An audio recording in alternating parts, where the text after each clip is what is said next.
So what's up mga kalimit? It's a new video na naman na share natin para sa fitness.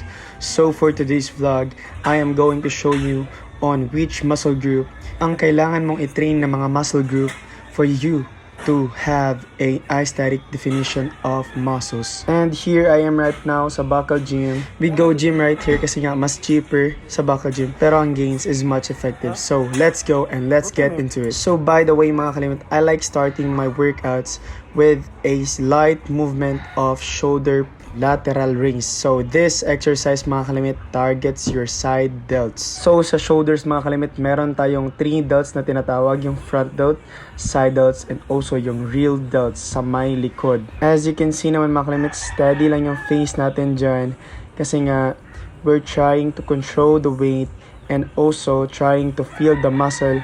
I know some of you asking, bakit nga ba lateral rings yung inuna ko kung pwede namang shoulder press? So this is the explanation mga kalimit. Lacking kasi yung proportion ng side delts natin, kaya mas inuna ko yung side delts na i-train compare sa front and also sa posterior delt. And since side delts naman yung nagbibigay sa'yo ng wider and V-taper look. And as you can see naman mga kalimit, dumbbell yung karga-karga natin dyan, because they provide natural range of motion mga kalimit. And also, I want to correct my muscle imbalance. Each arms work independently, so it's better for dumbbell na yung i-use natin when it comes to executing this exercise mga kalimit. Here mga kalimit, grabe. Kitang-kita nyo naman pag Bacal Gym, batak na batak. And for second workout na ginawa natin is yung real delts, yung lacking kasi natin. So, tinrain na naman natin yan. So, by the way mga kalimit, this exercise called face pull. It targets your real delts sa may likuran ng back mo. It doesn't matter mga kalimit on how you pull this rope, kasi nga, you can pull it with your head and also with your upper chest. This Bacal Gym is so much have memories talaga because this is the gym where I started. Cheaper lang yung monthly pagdating sa Bacal Gym mga kalimit. It's only 300 pesos. So sa mga balak magtipid dyan, you can go to the Bacal Gym naman kasi pangmasa yung Bacal Gym eh. Para magkaroon ka ng magandang physique, it doesn't need to be complicated lang mga kalimit. Machines and free weights is actually the same lang. It's up to you lang on how you structure your training program, and also, you don't need an expensive gym for you to have a better physique. So, proceeding sa next workout mga kalimit, so we do bicep curl, but dumbbell. So since may muscle imbalance nga tayo, so we use dumbbell here to maximize the imbalance and equal yung muscle growth.